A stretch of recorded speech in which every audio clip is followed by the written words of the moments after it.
নমস্কার বন্ধুরা, আশা করি আপনারা ভালো আছেন। আজ একটা চিকেনের রেসিপি নিয়ে আবার আপনাদের সামনে চলে এসেছি। এই রেসিপিটা আমি বাবার কাছ থেকে শিখেছি বন্ধুরা, তাই মনে হলো আপনাদের সাথে একটু শেয়ার করি। বাবা যখনই ছুটিতে বাড়ি আসতেন তখন এই রেসিপিটা বানিয়ে আমাদের খাওয়াতেন। এই রেসিপি তৈরি করার জন্য এখানে আমি 600 গ্রাম মতো মাংস নিয়েছি। মাংসটাকে 10 মিনিট ভিনিগার জলে ডুবিয়ে রেখেছিলাম, তারপর ভালো করে আরেকবার ধুয়ে নিয়ে শুকনো করে রেখেছি।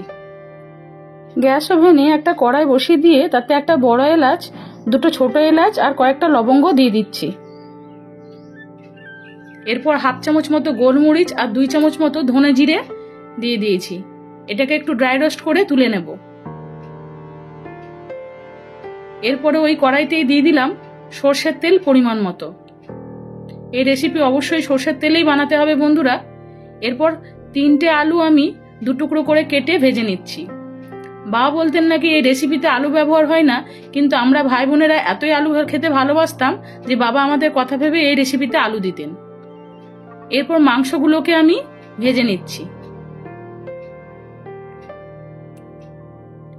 2-3 বার একটু উল্টে পাল্টে একটু ভেজে নিয়ে এর মধ্যে দিয়ে দিচ্ছি এবার পরিমাণ মতো হলুদ আর সামান্য পরিমাণ লবণ।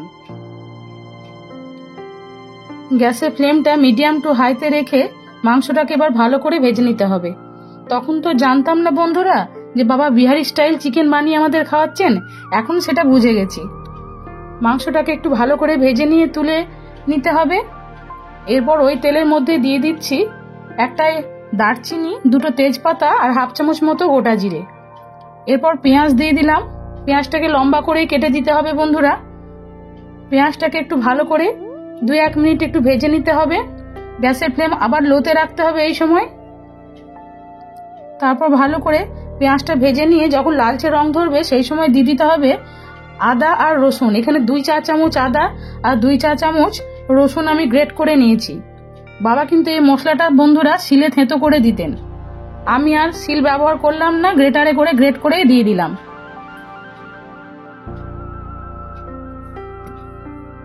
এরপর ভালো করে একটু মশলাটাকে ভেজে নিতে হবে।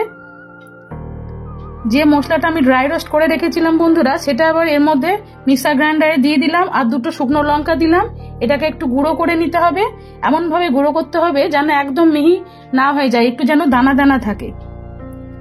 তারপর মশলাটাকে দিয়ে আবার কিছুক্ষণ এটাকে কষে নিতে হবে। এই রেসিপিতে কোনো রকম চিকেন মশলা বলুন বা ধনে জিরে গুঁড়ো বা ধনে জিরে বাটা এসব দেওয়ার আর কোনো প্রয়োজন নেই। এখানে যে ড্রাই রোস্ট মশলাটা দিয়েছি সেটাতেই কিন্তু এই চিকেনের টেস্ট সবচাইতে বেশি ভালো হয়। এবার একটা টমেটো পেস্ট দিয়ে দিলাম এর মধ্যে। এটা অপশনাল, আপনারা দিতেও পারেন নাও পারেন। বাবা এই রেসিপিতে দই ব্যবহার করতেন না বলে আমি দই দিইনি। দই দিলে নাকি অন্যরকম টেস্ট হয়ে যায় এই চিকেনের। এবার লো হিটে মশলাটাকে ভালো করে কিছুক্ষণ কষে নিতে হবে। 2-1 মিনিট বেশ ভালো করে কষে নিয়ে এর মধ্যে আমি দিয়ে দিচ্ছি পরিমাণ মতো হলুদ আর পরিমাণ মতো লবণ। লবণের পরিমাণটা একটু বুঝেই দিতে হবে যেহেতু লবণ আগে ব্যবহার করেছি বন্ধুরা।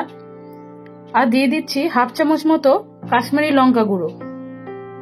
আপনারা চাইলে লঙ্কা বাটাও এর মধ্যে দিতে পারেন যদি ঝাল বেশি খেয়ে থাকেন তাহলে। এমনিতে এই রেসিপি কিন্তু বন্ধুরা বেশ ঝাল ঝাল ঝাঁঝালো হয়, কিন্তু বাড়িতে তো সবাই সমানভাবে ঝাল খায় না, যার জন্য আমি ঝালটা একটু বুঝেই দিয়েছি। সামান্য পরিমাণ জল দিয়ে দিলাম। এরপর মশলাটাকে আমি ঢাকা দিয়ে 1-1.5 মিনিট একটু কষে নেব। ফিরে এলাম 1-1.5 মিনিট পরে। দেখুন বন্ধুরা মশলা থেকে তেল ছেড়ে এসছে, মশলাটা সুন্দর কষানো হয়ে গেছে। এই সময় আমি দিয়ে দিচ্ছি ভেজে রাখা চিকেনগুলো।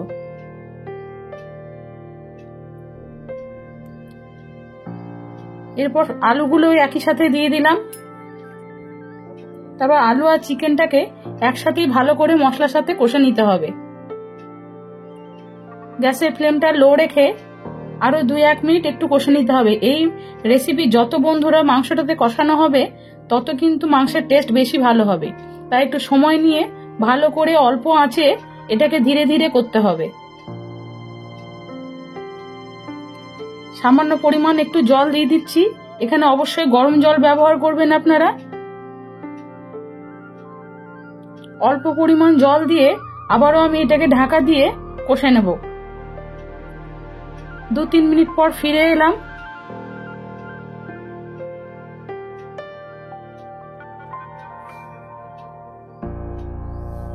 দেখুন বন্ধুরা কতটা সুন্দর রং এসছে মাংসর মধ্যে, আর মাংসটা সুন্দর কষানো হয়ে গেছে। এই সময় আমি দিয়ে দিচ্ছি 2 গোটা রসুন। আপনারা চাইলে দিতে পারেন আবার নাও পারেন, তবে মাংসের মধ্যে এই রসুন খেতে কিন্তু বন্ধুরা খুবই ভালো লাগে।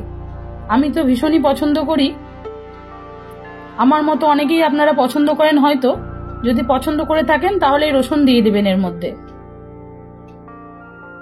মাংস তো কষানো হয়ে গেছে, এরপর আবার পরিমাণ মতো গরম জল আমি মাংসের মধ্যে দিয়ে দিলাম। এরপর এটাকে ঢাকা দিয়ে আমি লো হিটে প্রায় 10 থেকে 15 মিনিট সেদ্ধ করে নেব। জলের পরিমাণটা একটু কম দিতে হবে, কারণ এই মাংসটা একটু গ্রেভি গ্রেভি হবে, তাতে রুটি বা ভাত যাই খান না কেন বেশ ভালো লাগে। খুব একটা ঝোল কিন্তু এই রেসিপি হয় না, তবে আপনারা যদি একটু ঝোল ঝোল খেতে চান সেক্ষেত্রে জলটা আপনারা আপনাদের প্রয়োজন অনুযায়ী দেবেন। ফিরে এলাম 15 মিনিট পরে। দেখুন বন্ধুরা মাংসটা খুব সুন্দরভাবে সেদ্ধ হয়ে গেছে, আর মাংসের গ্রেভি ততটাই সুন্দর হয়েছে দেখতে বন্ধুরা। এরপর আমি এর মধ্যে দিয়ে দিচ্ছি বেশ খানিকটা কেটে রাখা ধনেপাতা। ধনেপাতা দেওয়ার পর একটু নেড়ে দিলাম। এরপর কয়েকটা আস্ত লঙ্কা, কাঁচা লঙ্কা আমি এর মধ্যে দিয়ে দিলাম। লঙ্কাগুলো খুব ঝাল বলে আমি আর চিড়ে দিলাম না, ঝালের পরিমাণ অত্যন্ত বেশি হয়ে যাবে বলে। আর দিয়ে দিলাম 1/2 চামচ মতো গরম মশলা। তাহলে রেসিপি সম্পূর্ণ তৈরি বন্ধুরা। আজকের এই রেসিপি আপনাদের কেমন লাগলো আমাকে কমেন্ট করে জানাবেন। ভালো লেগে থাকলে লাইক করবেন, শেয়ার করার জন্য অনুরোধ রইল আপনাদের কাছে। আর যারা এখনো আমার চ্যানেলকে সাবস্ক্রাইব করেননি তাদের কাছে অনেক অনেক অনুরোধ রইল আমার চ্যানেলটিকে সাবস্ক্রাইব করার। রুটি বা পরোটা ভাত যাই খান না কেন এই চিকেন হচ্ছে তার জন্য উপযুক্ত। আপনারা এই বাড়িতে এই রেসিপি তৈরি করে দেখুন বন্ধুরা, আশা করি আপনাদের খুবই ভালো লাগবে। আবার খুব শীঘ্রই অন্য রেসিপি নিয়ে আপনাদের সামনে ফিরে আসবো। সবাই আপনারা ভালো থাকুন, সুস্থ থাকুন। নমস্কার।